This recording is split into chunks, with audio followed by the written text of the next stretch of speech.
Hello and welcome to the Minds on the Frontline Podcast, brought to you by the Wayne State University Frontline Strong Together program in collaboration with the Michigan Crisis and Access Line. Frontline Strong Together, or FST5, provides streamlined access to behavioral health resources, as well as increased access to crisis services to Michigan's Frontline 5, which includes all professional, part-time, and volunteer firefighters, EMS, law enforcement, corrections officers, and 911 dispatchers. The Michigan Crisis and Access Line, or MiCAL, serves as the central call center for the FST5 program. FST5 was collaboratively created by first responders and mental health experts to provide 24/7 live support, effective resources, and cutting-edge services to prevent and alleviate PTSD, anxiety, depression, and other frontline work-related mental health challenges. Need help now? If you are experiencing any crisis, work-related, substance abuse, depression, relationships, financial, or any other, reach out by calling 1-833-34-STRONG or go to fst5.org for more information. In this episode, we will introduce you to Manisha Leary, the FST5 Program Manager, who oversees all Frontline Strong operations. In addition, we're joined by Jim Peyton, who is the MiCAL Administrator who oversees the central call center for the FST5 program. During this episode, our guests will provide an overview of the Frontline Strong Together program. In addition, Jim and Manisha will describe what first responders can expect when contacting FST5 for help. And now our hosts, Jeff Lassers and Mike Mattern.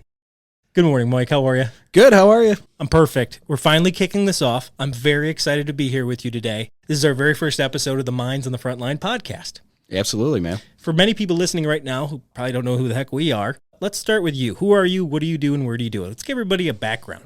I'm Mike Mattern. I've worked with the Dearborn Fire Department for 17 years. I'm one of the members of the peer support team there for the past 5 years. I'm the chairperson of the MPFFU Behavioral Health Committee, and I also work with Wayne State University and their Frontline Strong program. So, Mike, you got a pretty big background with this peer support stuff. You didn't just show up and say, hey, I can talk in front of audiences about it. Give everybody a background on leading into why you've become kind of a local subject matter expert on peer support teams for the first responder community. One of the reasons that really brought me to it is seeing firsthand that for a while there was nothing for first responders. We were given the EAP card or just given a number to call, and nobody really took the time to learn about the first responders, how we worked, how we operated, and really dug in deep to who we are and what we need after these traumatic events. You know, for the longest time, it was suck it up, deal with it. If you can't handle it, find another job. And that has caused a lot of problems. And as firefighters, we look at problems and we go, how do I fix this? You give me a problem, I'm going to fix it. Well, one of the problems was there's nothing out there for first responders when it came to mental health. Personally, I dealt with some things and it was like, you know, this is a screwed up system. How do we fix it? As I was talking to other people, I found out that other people had the same issues, the same problems finding mental health help or even finding anybody that's competent to deal with us. And there was a lot of us out there and it was like, okay, well, there's got to be a better way to fix this. There's got to be a better way to do it within. A lot of this stuff started. So you just kind of got your hands dirty and then kind of found yourself traveling down the road with this, if you will, kind of gaining contacts and resources and figuring out where are all the pieces. It's not like nothing existed. It just wasn't streamlined to the point where when I recognize in myself or someone else that needs help, it wasn't an automatic and easy response for us to deploy. And I think as first responders, we're so systematic doers that I need to know the ABCs of helping myself and others when it comes to behavioral and mental health. Absolutely. And I think that firsthand experience, you learned what didn't work. So you go, these were the barriers for me to get help. How do I fix it? When you personally go through it, you go, well, this is messed up. Well, this is messed up. This is messed up. Well, we can either just go, hey, that's messed up and complain about it, or you can do something about it. And that's where we're at right now is it's starting to gain a lot of momentum where people are like, okay, these are first responders coming in to talk to first responders. We have an idea of what each other kind of goes through, and it makes it a little easier to have that conversation or talk to people because we share that commonality between us. Yeah, first and foremost, we're all humans. That's it. You got a wife and a kid, right? Yep. I got a wife and 2 kids. We're human beings. We got to go through this all together. And then on top of that, we got to assume a lot of people's worst days of their lives, as we put it. Absolutely. And nobody walks out that door the last day of work the same as they walked in the first day. We all deal with traumatic events. We all deal with things that change us and affect us. So why don't we try to get through it together?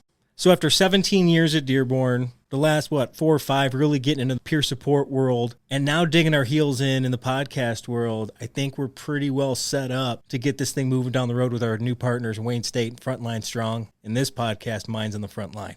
Absolutely. I think the biggest thing that Frontline Strong has done is they've come out to the first responders and said, hey, what do you need? And that's nothing that's ever happened before. Is they recognize they have the clinical background knowledge, but they don't necessarily culturally know how to deal with us. And that's where they brought in first responders, and they brought in police, fire, EMS, corrections, dispatchers to say, what is it that you need in your specific areas for us to help you? And that's one of these things is, the podcast, where we're going to bring in first responders from different disciplines, and we're going to have that conversation that never has really happened before. It's that we're going to talk openly as first responders about mental health in our different areas, and people who are listening can really relate to the people who are talking, because these are the conversations. We know what's going on, but no one's really had the conversations before. You can sit there and you can listen to it, and you can learn something about mental health and what's going on. You might see it within yourself, like, okay, wow, they're dealing with the same thing I'm dealing with. I thought I was the only one who felt this way. Well, here these people are talking about it. I'm not the only one. And that's really what I really hope the podcast really accomplishes, is that fact that it makes those conversations easier, and people are listening to it and go, there isn't something wrong with me. I'm reacting like a human, how a human should, and make those conversations normal, because once we kind of start making these conversations normal, that's where people start getting help. That's where they're not afraid to say, yeah, you know what, that run was tough on me and I need to go talk to somebody, or I'm not right after that. And that's okay. Like you talked about, we're humans. We react as humans. Just because we put on a uniform doesn't stop us from feeling things or having things affect us. So that's where I think this whole program, Frontline Strong, and all the different things that they're doing, we're really moving that ball forward in that realm. Awesome. Well, Jeff, why don't you introduce yourself to these lovely people out here? Right on, man. Well, I'm Jeff Lassers, firefighter, paramedic, West Bloomfield Fire Department. Been there since 2004, coming up on that 19th year, 18th year. I can't do math. That's why I'm a fireman. Been there a long time. Since then, I've worked at Oakland Community College in the EMS and fire training programs. I've worked for Oakland County Medical Control Authority, working my way up as the EMS system manager, doing a lot of education and protocol development and initiatives that way. And then I became a podcast host during the pandemic. So I think a lot of people gained skills that wanted to do something with their time during that, and I learned to edit audio. I was already an educator for a long time, and I figured, why not put all this together into a package and be able to do it from home? Let's be honest. I'm doing this so I can do it from anywhere. But it allows me the opportunity to have really good conversations. I've been told my whole life I talk too much, and so now I'm like, well, why not turn that into a job, right? Oh, absolutely. Yeah. I don't believe that about you. No, funny that I can not shut up. Yeah. Curse and a blessing, but it's like everything else. If you use it the right way, it's just another tool. But yeah, I'm really happy to be here with you. I'm not educated or trained in a behavioral health or mental health and wellness arena. My training is more of like a education tour guide or information tour guide, where I can take you on a cruise with people that know what they're talking about and then help curate that information. So my role through this whole podcast we're doing together is to kind of produce, ask questions, and learn along the way. And I hope that your experiences really help us to create the synergistic, enriching experience for our listeners, because I think we got a lot to say, and we got some pretty big resources behind us. Absolutely. I think we have the power of Wayne State University and their FST5 program, but also the first responders in the state who are going to be behind it. Absolutely. I think the number one champion, we're about to hear from her, Manisha Leary. In this episode, you're going to hear from Manisha Leary and Jim Peyton. But Manisha Leary, let me tell you something. That young lady is the heart and soul of this program, who's been pushing this thing through Wayne State. She does have a connection to the first responder community. Although she's not a first responder, she definitely has us in the top of her priority list. Manisha is tenacious. She doesn't stop. When she wants to get something accomplished, it's not, well, I don't know if we can do it. It's, all right, how are we going to do it? From the first time I met her and talked about the program, she's been very open and honest. Like, I don't know what I don't know. I've read the books about this stuff, but I can't live in your world. And you teach me about your world. And I think that's one of the greatest things she ever did. I mean, she came out, she actually did third rides with us, went on runs, hung around the station, just so she got to learn about us and talk to the people and learn about the culture. And I think that's one of the biggest things about her is she's humble enough to go, I don't know what I don't know. Whereas other times, there's sometimes maybe clinicians who think, I've got 17 credentials on the wall, you should listen to me. Where she's put that all aside and just said, teach me. I want to learn about you. And that's phenomenal. I've felt nothing but love and trust from that lady, and she's awesome. Manisha, we love you. This has been a great ride so far. We're going to do you proud. So we're also going to meet Jim Peyton from MiCAL. What you'll learn about in this episode is that Frontline Strong offers like a streamlined access to behavioral and mental health services and really crisis resources to all of the Frontline 5. And like we said, professional, volunteer, part-time of the Frontline 5. That's fire, EMS, police, corrections, and dispatchers, and their families. So when any of those people have a problem, they access the resources of Frontline Strong, but they do it through MiCAL, which is basically the answering service for Frontline Strong. And Jim Peyton runs that thing over there. He's managing that program over there. He's doing a fantastic job. He's leading the way with a number of first responders that when you call the line, a first responder answers, helps you through your situation, and guides you to the right resources. And that's one of the best things about MiCAL is it's not only run by a first responder, but when you pick up the phone and you call, first responders are answering your call. So this is all first responder driven. They make sure they do a phenomenal job with confidentiality, that the confidentiality of the callers is top notch. They have the resources, and the people who are answering the phone live in the world of the people who are calling. And that's been another difference with this program and with MiCAL and with Wayne State. As much as they can get first responders involved in the process, they want them there. They want it to be first responders program, and they're doing a phenomenal job with it. Well, let's listen to what Manisha and Jim have to say about this program. I can't wait. Let's get to the guests. Manisha, kick it off. Who are you? What do you do, and where do you do it? I am Manisha Leary. I am the Program Manager for Frontline Strong Together, also known as FST5. We are a program that streamlines access to mental health and crisis services for first responders and their families. So I am a licensed, trained clinical trauma therapist. I've been in the game for about 12 years doing trauma. From Wayne State, from doing my clinical work here, got roped into doing the Frontline Strong program because it has a personal connection for me. So I have been leading the pack on Frontline Strong for Wayne State since we started. And technically, you're my and Mike's boss, so thank you for this opportunity. Absolutely. You're doing a wonderful job. You're doing great. You're the best we've ever had, problem. actually, so far. You guys are awesome. I'm so happy to have you guys here. Thank you. And let's talk to our partner here, Jim Peyton. Jim, who are you? What do you do? And where do you do it? My name is Jim Peyton. I work for MiCAL. I'm a former firefighter paramedic, and I'm the administrator for the crisis line for Frontline Strong. Right on. We'll get into what all those things are here shortly, and thank you very much for joining us. Manisha, let's get right into it. What is Frontline Strong Together 5, or FST5, and how does it serve the first responder community of Michigan? So FST5, again, the Frontline Strong Together is the FST, and 5 is the 5 different discipline groups that we serve through this program. So we work with police, fire, EMS, corrections, and dispatch.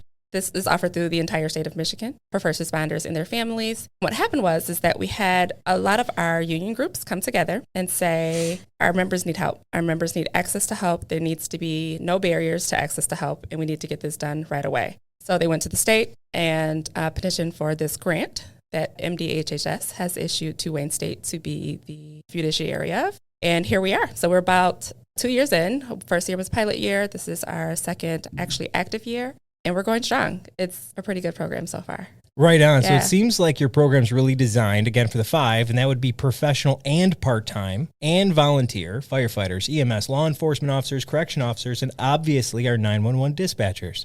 So we've talked before the show that there's really 2 primary things that I want you to touch on that you guys do. Is number 1, streamlined access to behavioral health services, and the other one is increased access to crisis services. Can you touch on those 2 primary things that FST5 offers?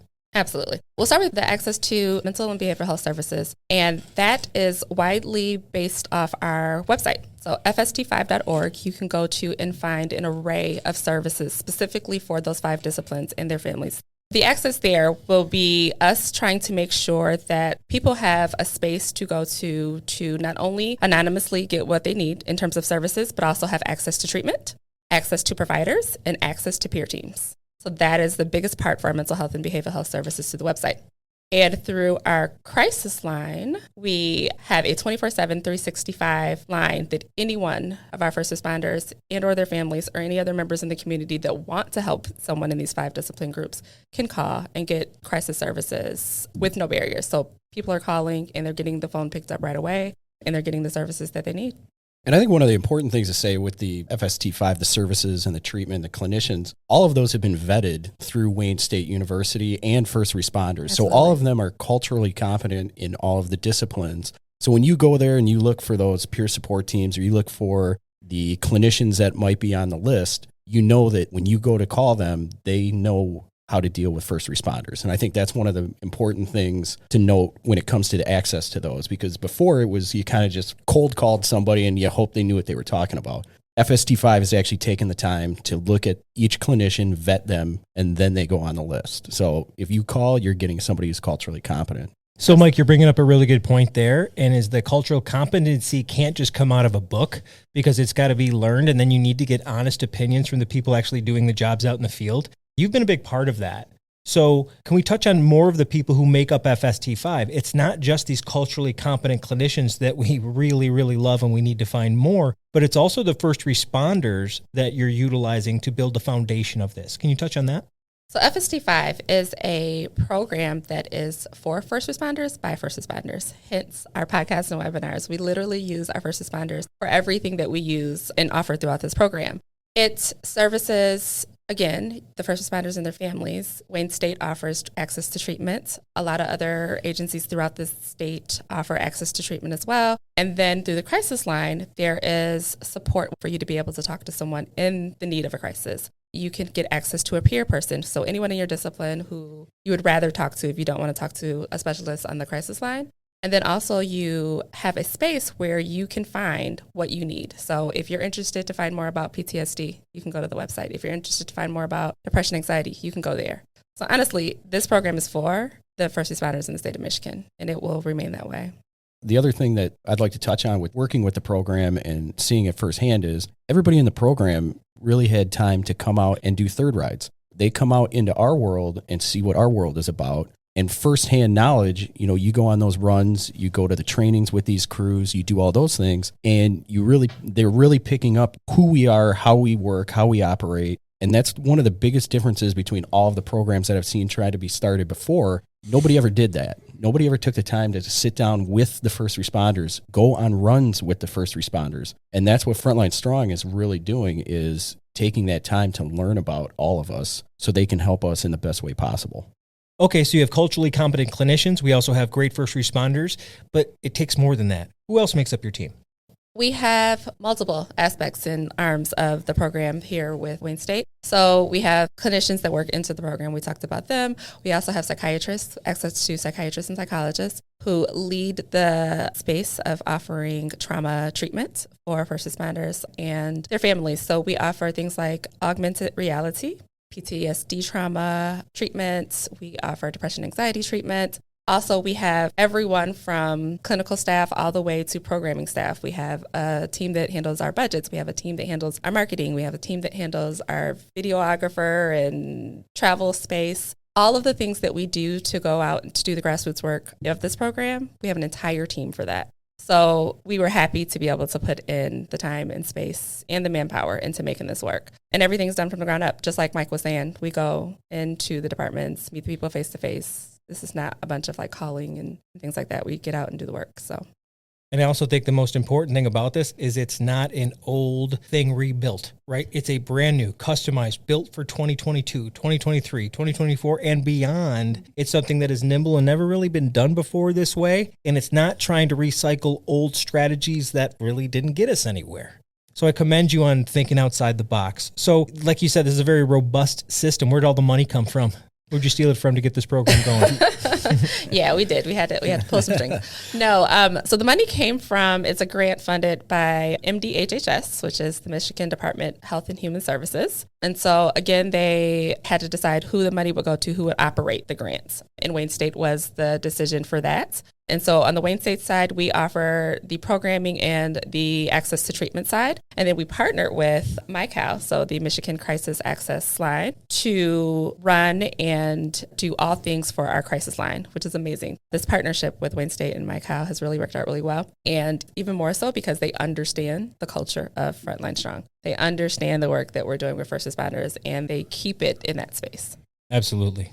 All right, so we don't want to ignore our friend Jim here too long. I think we left him on the bench for a minute. Oh, Jim's here. Oh, yeah. Jim's here. Right here. Don't ignore my friend. It's hard to miss me, I know. I get it. So You're with MiCAL, which is a partner of FST5. So let's talk about this a little more clearly so our listeners understand the relationship between FST5 and MiCAL. So MiCAL is basically the central call center for Frontline Strong. When you call into Frontline Strong, you are getting a first responder that has been trained to deal with any crisis or situation that comes up. We have police officers, firefighters, and EMTs and paramedics working on the line right now. It is 365 days a year, 24 hours a day, and the calls are answered immediately upon pickup, and they can give them crisis intervention and also focus on resources that have been supplied by Wayne State University that have been vetted for first responders. Okay, so Frontline Strong in its totality helps first responders and their family by access to resources and interventions, whereas MiCAL is the service that is the communication aspect of that receiving. Makes total sense. Where did MiCAL come from? You partnered with them for a reason, right? So MiCAL, you didn't come out of nowhere. MiCAL was established almost 2 years ago for crisis access for civilians and peers, and then Frontline Strong was added onto it. And Common Ground has been around for about 50 years at this point in time doing this kind of work.